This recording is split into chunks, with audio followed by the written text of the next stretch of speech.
Bom dia, igreja, graça e paz. Estou eu aqui de novo, nem faz tanto tempo assim, né? Muitos pedidos, o pessoal falou, nossa, foi muito bom a última vez que você esteve aqui. A igreja estava vazia aquele dia, mas tudo bem. Né? Thank you, Jerry. Yeah. God bless you. Mas, irmãos, antes de eu começar, deixa eu só comentar um pouquinho sobre como que foi a minha preparação para essa mensagem. O pastor pediu se eu poderia trazer a mensagem nesse domingo, e ele falou, o tema é livre. E muita gente fala assim, nossa, tema livre, maravilha, vou falar o que está no meu coração. Por outro lado, quando você pensa tema livre, e você não está próximo da palavra de Deus, você não está cultivando um relacionamento com Deus, você fica pensando, e aí, o que eu vou falar? Né? Glória a Deus, não foi o meu caso, né? Mas eu também fiquei assim, eu vou trazer uma mensagem para a igreja sobre o que Deus está falando no meu coração ou sobre o que eu amo nessa palavra. O que Deus tem falado para mim é fidelidade. E quando a gente fala de fidelidade, não é você ter uma vida reta. É você também entender que a fidelidade vai te colocar em alguns lugares, em alguns papéis de responsabilidade, que talvez você não está imaginando.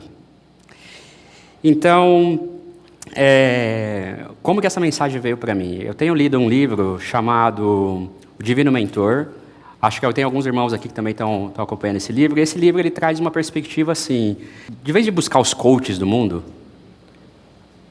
buscar os coaches que estão aqui na Bíblia. O que Moisés está te ensinando? O que Abraão está te ensinando? O que Neemias está te ensinando? E isso mudou muito a minha perspectiva de como eu tenho lido a palavra de Deus, de como eu tenho sido desenvolvido e desafiado. E tem um livro na Bíblia que mexe muito comigo, que é Daniel. Com certeza, quando eu estiver na glória, vou me derramar aos pés do Senhor e, se eu tiver um tempinho, eu vou ver se eu acho esse Daniel. Tá? O que chama a atenção em Daniel? Não é sobre o capítulo 1, hoje a mensagem é sobre o capítulo 1, mas assim, todo o livro de Daniel você vai estar vendo o quê? Fidelidade. Fidelidade. E isso me desafia muito, porque não na questão da fidelidade, mas nos tempos que a gente vive, nos ambientes que nós estamos, se manter fiel a Deus, se manter fiel à palavra, pode ser muito desafiador. E quando eu vejo Daniel era muito firme, muito decidido. E isso me inspira muito. Então, a gente vai mergulhar hoje no texto de Daniel 1. Algumas coisas chamaram a minha atenção quando eu meditava sobre esse texto. Como a cultura desse mundo, que não é de agora, tenta mudar a nossa identidade. Isso passa pelos hábitos, pelos valores, mas uma coisa ficou muito clara. Isso não vence aqueles que são fiéis ao Senhor. Eu fico impressionado, e o pastor Abraão também atentou para isso quando a gente estava fazendo um estudo sobre Daniel, sobre a soberania de Deus.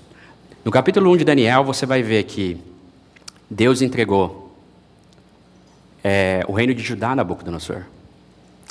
Deus concedeu a Daniel a simpatia do chefe dos oficiais. Deus capacitou Daniel, Ananias, Azarias e Misael. E Deus manteve Daniel em todo esse período. Gente, isso daqui, além de fidelidade, você está vendo a soberania de Deus em todos os aspectos. Para quem não sabe, o livro de Daniel foi escrito por volta de 605 anos, não o livro, mas a história se passou em 605 anos antes de Cristo. E quem aqui acha que Daniel era uma pessoa, um adulto, como nós que estamos aqui sentados hoje? A maioria, né? Quando você olha a cronologia, e até muitos estudiosos, você entende que Daniel e seus amigos, eles tinham entre 13 e 18 anos. Você consegue imaginar que infância difícil, que adolescência difícil eles passaram? Você que foi criado no lar cristão, nesse período da sua vida, como é que foi? Deve ter sido difícil, porque é um período que você começa a ficar muito exposto, né, a influência do mundo. Quem não cresceu no lar cristão, eu cresci no lar católico, essas coisas nem passam pela nossa cabeça. Quando eu me aprofundei sobre o texto e eu vi que eles eram adolescentes, aquilo chocou meu coração.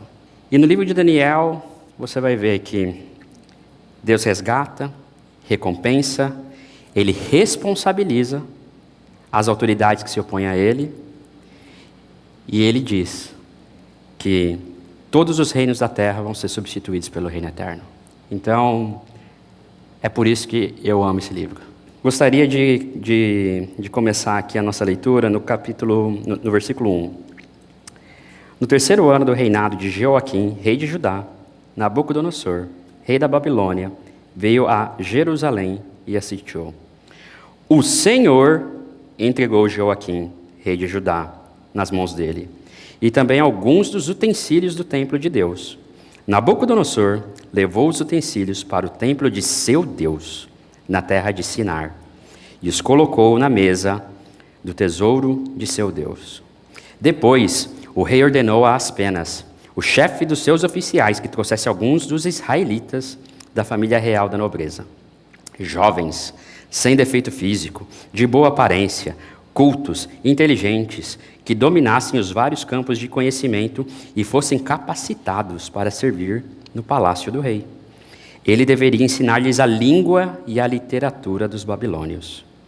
Da sua própria mesa, o rei designou-lhes uma porção diária de comida e de vinho, e eles receberiam treinamento durante 3 anos, e depois disso, passariam a servir o rei.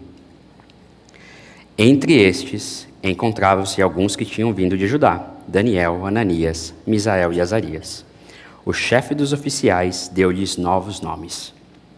Daniel deu o nome de Beltesazar, a Ananias, Sadraque, a Misael, Mesaque, e a Azarias, Abidnego.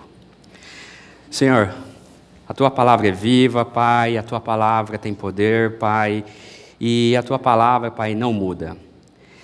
Obrigado, Pai, pelo acesso, pela liberdade que nós temos aqui, Pai, de ler, de cultuar o Senhor, Pai, de meditar sobre a Tua palavra, Pai, e que nesse momento, Pai, a Tua palavra seja liberada nesse lugar, Pai, e que toque os nossos corações, Pai, que remova as distrações, que possamos, Pai, ouvir a Tua voz, Pai, em nome de Jesus.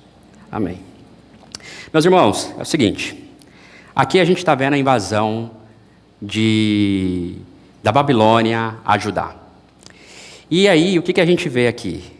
Jerusalém destruída, Deus entregou Judá, o povo está em cativeiro, a Babilônia usando de estratégias para impor a sua cultura sobre o povo, utensílios do templo sendo levados para o templo do Deus que eles serviam na Babilônia. E a pergunta que passa pela minha cabeça, talvez possa passar para a sua, é: onde é que está Deus? Está acontecendo tudo isso com o povo de Deus? Onde Deus está nesse momento?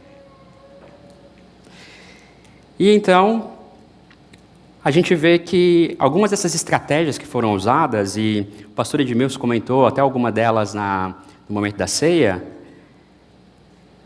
essas estratégias não são novas, mas olha o que aconteceu.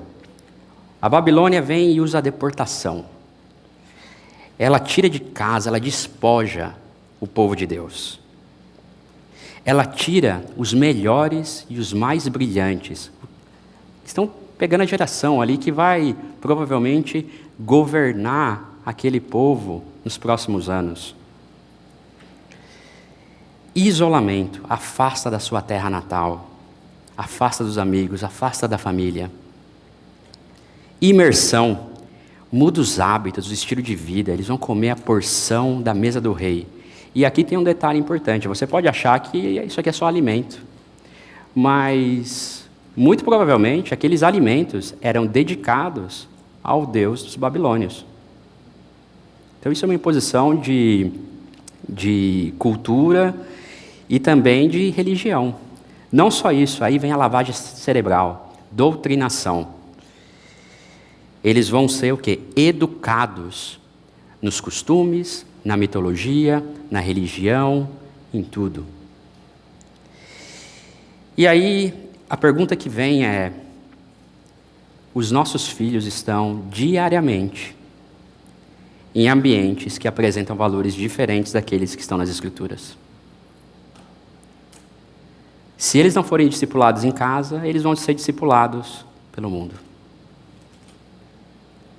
O problema não está na escola, meus irmãos. Daniel recebeu a melhor educação da Babilônia, mas ele nunca permitiu que a Babilônia educasse o seu coração.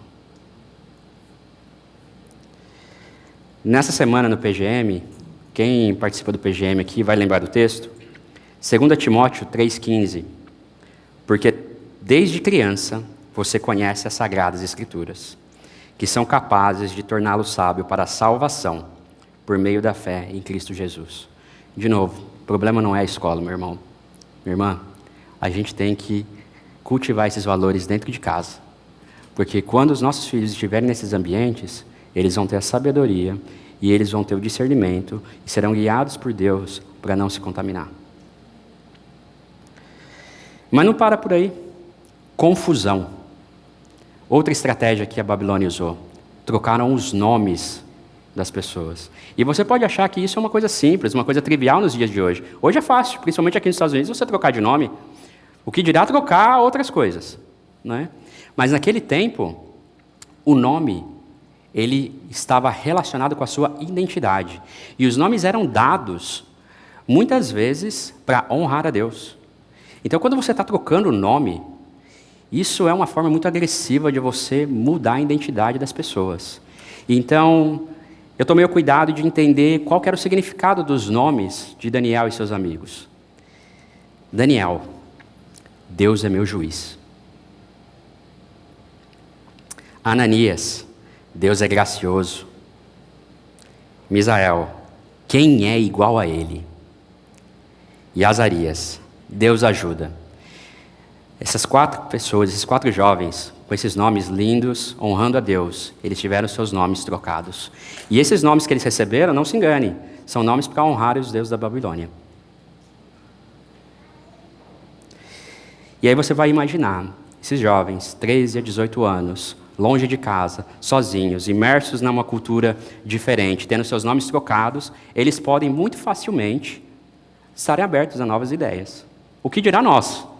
Aqui que estamos expostos em diferentes níveis, né? E aí é que está o perigo. Entendeu?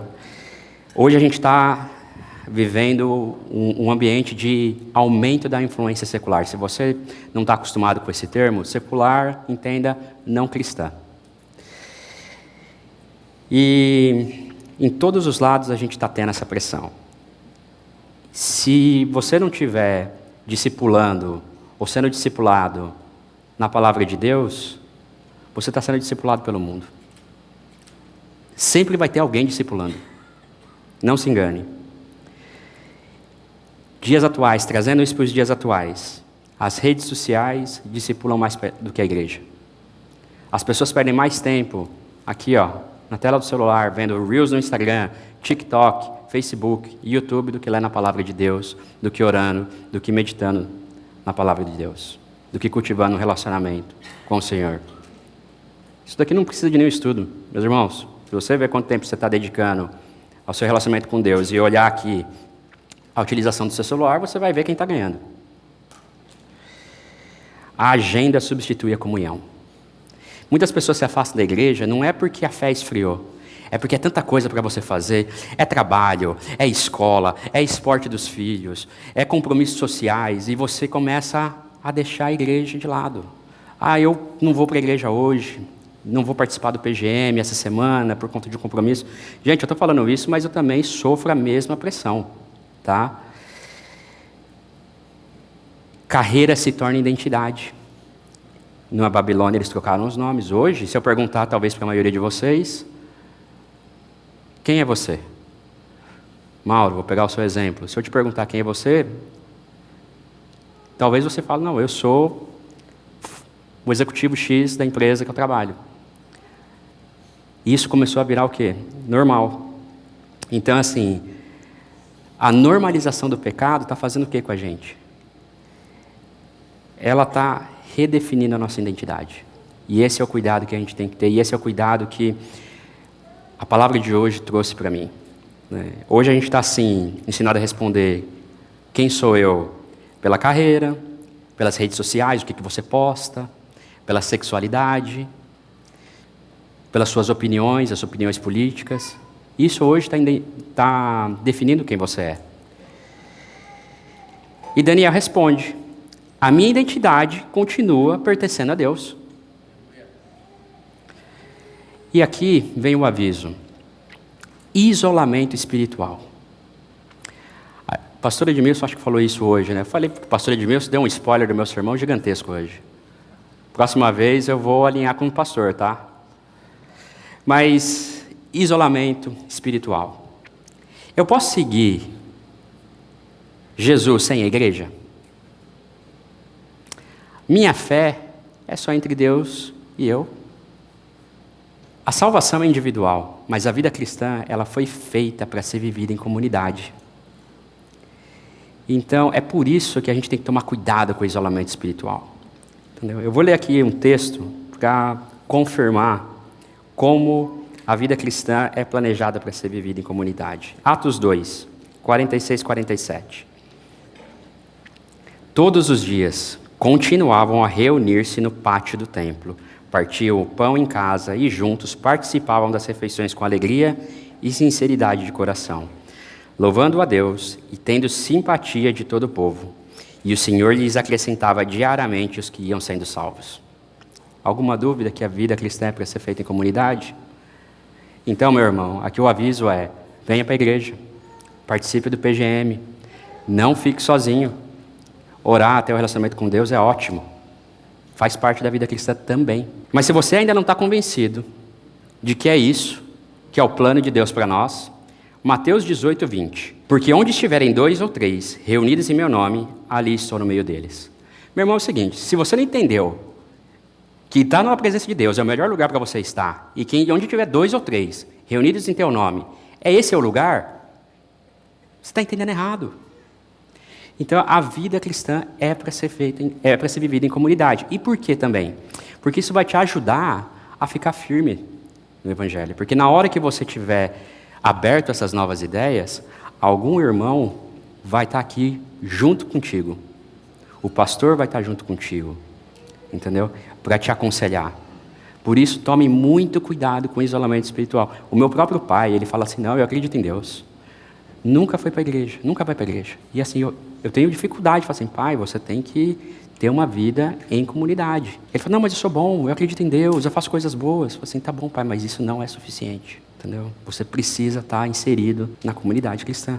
A grande questão é: não caminhe sozinho. Eu sei que é difícil. Lucas e a Isabela estão vendo eles aqui. Gente, eu estou muito feliz de ver vocês aqui, porque eu sei o quão difícil é a distância. Mas o teu exemplo me inspira. O teu exemplo me inspira, porque você está seguindo exatamente isso. A distância não vai me vencer. Os desafios não vão me parar. Eu vou estar junto na igreja, eu quero estar junto na igreja, eu quero estar no PGM. E aí, a Babilônia atacou a identidade de Daniel. Daniel decidiu. E aí, tudo muda a partir desse verso. Verso 8. Daniel, contudo, decidiu não se tornar impuro com a comida e o vinho do rei. Pediu ao chefe dos oficiais permissão para se abster deles. Deus o fez. Que o homem fosse bondoso com Daniel e tivesse simpatia por ele. Apesar disso, ele disse a Daniel: tenham medo do rei, o meu senhor, que determinou a comida e a bebida de vocês, e se eles o achar menos saudáveis que os outros jovens da mesma idade, o rei poderia pedir a minha cabeça por causa de vocês.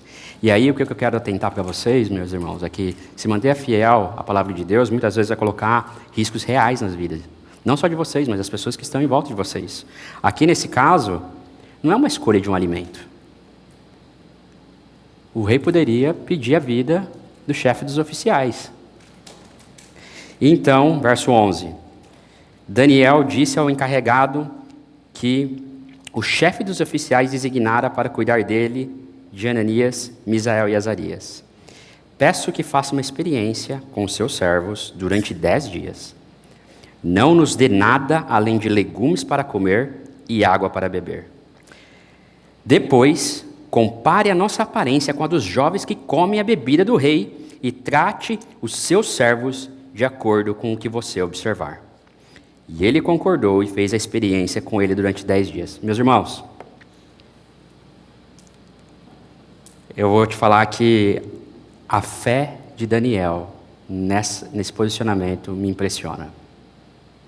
Primeiro, ele respondeu às estratégias da Babilônia com 5 atitudes. Convicção, ele decidiu não se corromper. Sabedoria, dialogou com respeito. Ele não ficou aí fazendo showzinho, escarcéu, não. Ele foi respeitoso com a autoridade que estava à frente dele. Ele propôs uma alternativa, sem rebeldia. Comunidade, de novo. Ele caminhou ao lado de Ananias, Azarias e Misael. Ele não ficou sozinho nessa. Agiu com fé, e aqui é o que me impressiona. Na hora que ele falou que faz essa experiência com a gente, e depois de 10 dias, se a gente não estiver mais saudável que os outros, você faz o que a gente quiser com a gente, se coloca nesse lugar. O que você acha que Daniel estava falando nessa hora? Você acha que ele estava, puxa vida, tomara que esse legume seja gostoso, tomara que tenha um whey protein naquele pepino ali vitaminado, tomara que seja um tomate ali orgânico, né, super saudável. Meus irmãos, Daniel tinha certeza que Deus ia sustentar e que ele ia estar mais saudável que todos os outros. E muitas vezes a gente lê esse texto e a gente não percebe que a fé dele, ele nem cogitou da outra opção. Se eu não estiver mais saudável, faz o que o Senhor quiser. Coloca a comida do rei pra gente. Ele sabia que ele não ia comer a comida do rei, porque Deus ia sustentar. Dependência de Deus. É Deus que concedeu o favor. É Deus que concedeu o conhecimento. É Deus que sustentou. Então foi dessa forma que Daniel respondeu aos ataques da Babilônia. Será que eu e você, a gente consegue se comprometer dessa forma? Às vezes a gente vai fazer um jejum. Gente, quem fez jejum aí recentemente, esse ano? É duro, né? Eu cortei só a janta. Entendeu? Estava olhando no calendário assim. Acaba o jejum. Dia 2. Entendeu? Dia 3. Misericórdia. As crianças comendo ali, eu olhando, babando ali, vendo a comida das crianças. Entendeu? É muito difícil. Daniel, seus amigos, entre 13 e 18 anos, com essa certeza, com essa convicção, com essa fé. Algumas pessoas vão falar, nossa, isso parece um tapa na minha cara, mas não é. Isso aqui é para te inspirar. Isso aqui é para me inspirar. Que a gente pode. E aí, a grande questão não era a refeição, era se manter puro. Lembra que eu falei que aqueles alimentos provavelmente eram ofertados ao Deus da Babilônia. Então a questão ali não é a carne, a proteína. A questão ali é que aquele alimento ele estava sendo oferecido a um Deus que aquilo ia deixar ele impuro. E a decisão de não se contaminar muda tudo. E Deus honra a fidelidade. Verso 15. Passado 10 dias, pareciam mais saudáveis e mais fortes do que todos os jovens que comiam a comida do rei. Assim, o encarregado tirou a comida e o vinho, que havia sido designados, e em lugar disso, lhe dava legumes. Por quantos dias? A vida toda. Confiar na sabedoria de Deus não é um único dia. Uma atribuição diária. É a vida.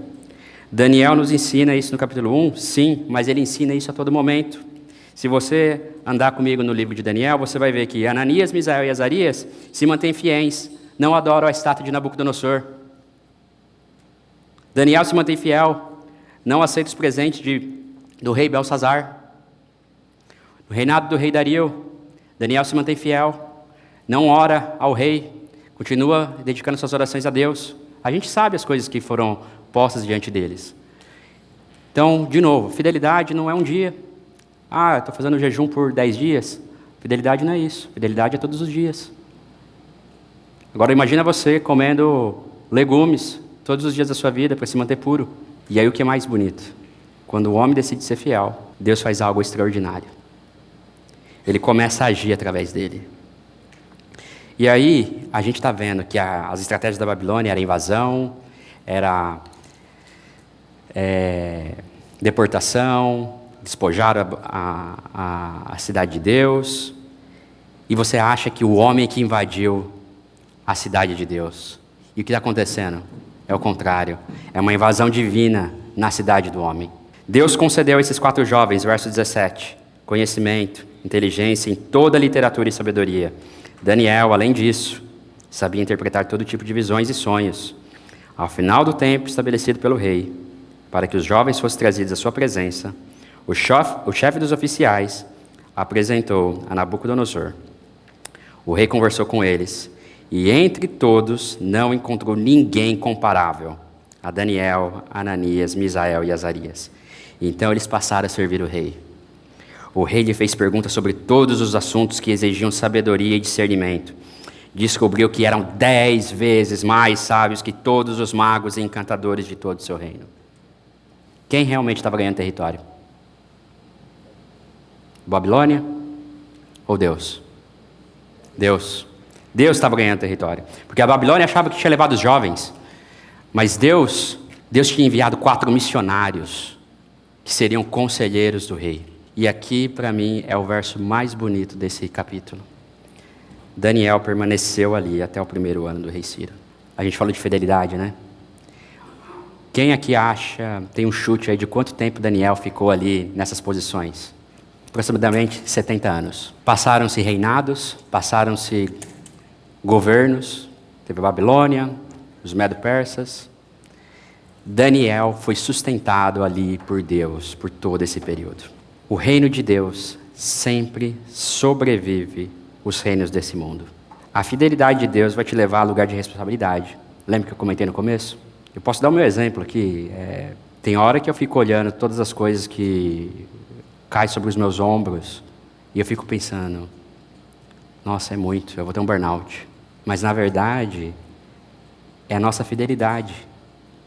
Deus está encontrando, no meu caso, fidelidade está me colocando novas responsabilidades. E quando Deus falou isso para mim, eu não falei assim, Deus, manda mais. Eu falei assim, calma, né? Preciso criar os músculos e aí manda mais, né? Mas assim, isso me deu um alívio tão grande, porque a frustração passou a virar o quê? Conforto. Deus está comigo, é Deus que está colocando isso em cima de mim, e Deus vai me sustentar, Deus vai estar comigo. E se Deus está fazendo isso comigo, você vai ver que na Bíblia, José foi de preso a governante do Egito. Moisés, fiel em toda a casa de Deus. Em Números 12:7, a palavra diz, não é assim com o meu servo Moisés, que é fiel em toda a minha casa. Neemias 7:2, porque era homem fiel e temente a Deus mais do que muitos. Então, meus irmãos, fidelidade. Deus vai colocar muita coisa em cima de você à medida que você é fiel a Ele. Não entenda isso como um peso. Entende isso como que o seu relacionamento com Deus está se agradando na tua fidelidade. E então, para concluir a mensagem, eu vejo que Daniel, ele não foi produto do meio que ele viveu. Apesar de um passado de dor, ofertas sedutoras, ficar ali no palácio do rei, ele viu com clareza os riscos. Ele se manteve fiel, ele se manteve íntegro. E ele entendeu que os prazeres passageiros do mundo não compensam a perda de relacionamento com Deus. Deus nem sempre vai te levar para longe da Babilônia. Às vezes Ele vai te levar para a Babilônia. Mas é para que o nome dEle seja exaltado, para que aqueles povos vejam a glória de Deus. E Deus confia grandes responsabilidades àqueles que permanecem fiéis nas pequenas coisas. Você tem se guardado da contaminação desse mundo? As pessoas são despertadas a se aproximar de Deus através do seu testemunho? Vamos orar e pedir que Deus nos dê a mesma determinação que Ele deu a Daniel. Deus, obrigado, Pai. Obrigado, pois a Tua palavra, Pai, ela ainda é atual. Ela não muda. E o Senhor pode, Pai, colocar diante de nós desafios, Pai. E eu oro nesse momento, para que o Senhor desperte em nós, Pai, a mesma fidelidade, a mesma vontade que o Senhor concedeu a Daniel e seus amigos. Pai, que a palavra de hoje não seja para nos afastar da Tua presença. Se a gente estiver passando por dificuldades de um esfriamento espiritual, Pai, que hoje seja o dia que a gente faça a decisão para estar próximo do Senhor, para se manter fiéis ao Senhor. Pai, ajuda a Tua igreja, Pai. Esteja conosco, nos aproxima, Pai. Que a comunhão esteja entre nós, Pai, para que nenhum de nós caia. E se você ainda não entregou sua vida a Jesus, eu quero te dizer que vivemos numa cultura caída, no mundo pecaminoso, e só Jesus pode nos sustentar em meio a esse mundo e nos conduzir ao reino eterno. Você precisa entregar sua vida para Jesus. E se você ainda não fez e quiser tomar essa decisão hoje, levante a sua mão. Tome essa decisão. Se o Espírito Santo falou com você, não espere mais um dia. Comece a ser fiel hoje. Em nome de Jesus. Obrigado por ter acompanhado esse vídeo até o final. Toda semana nós temos conteúdo aqui que vão edificar a tua vida. Siga a nossa igreja nas redes sociais, venha nos visitar se você puder. Que Deus te abençoe em nome de Jesus.